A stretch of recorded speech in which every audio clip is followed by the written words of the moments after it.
Sosial, berapa persen ini berapa? Bisa berapa? Kalau perusahaan mana mana apa kiri di bawah, perusahaan mana masuk lain, harus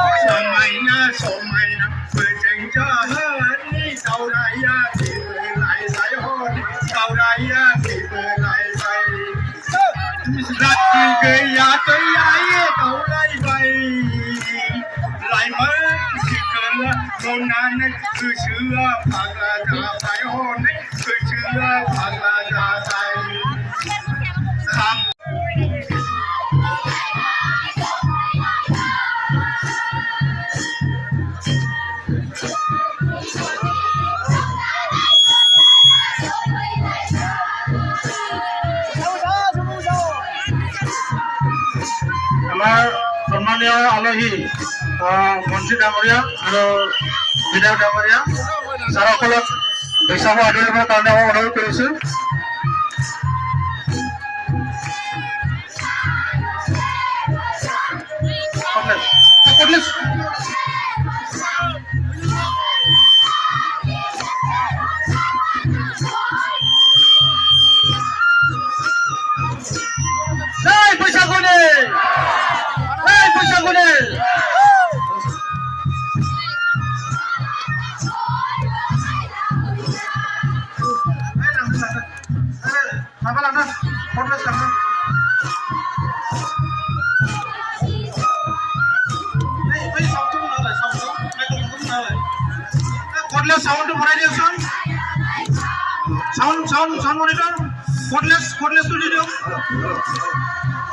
साबायखर बावनांगोन।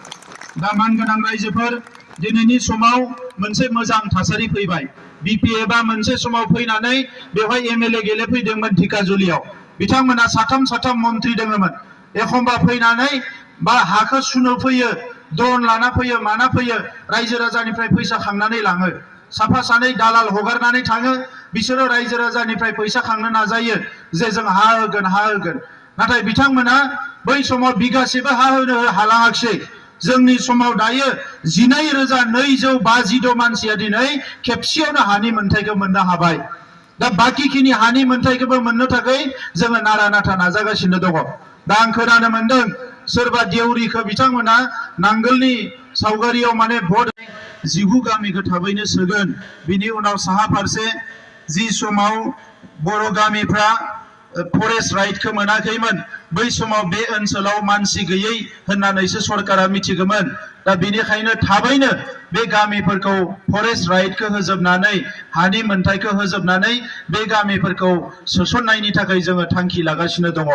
दा बेवहाय आङो बयखौबो खावलायो मन्त्रि अशोक सिंघाल बिथांखौ जोङो साबायखर बावनांगोन। गिबि 5 बोसोर एमएलए जानाय समाव बिथाङाबो बारा खामानि मावनो स्कप मोनाखैमोन। नाथाय जेला बिथाङा मन्त्रि जायो, दिनै जोंनि हा हुखौ होनो थाखाय माखासे अफिसारफ्रा नागिरा, माखासे सिङाव माखासे जोंनि हेंथा सानग्रा मानसिफोरा गोबां खस्थ' सहायनांबोदों। मालाबा एनडिबिनि सोमावसारनायाव, मालाबा एबसुनि सोमावसारनायाव आरो गुबुन गुबुन सोमावसारनायाव जथेस्थ' खस्थ' जाबोनो गोनां जादों। आरो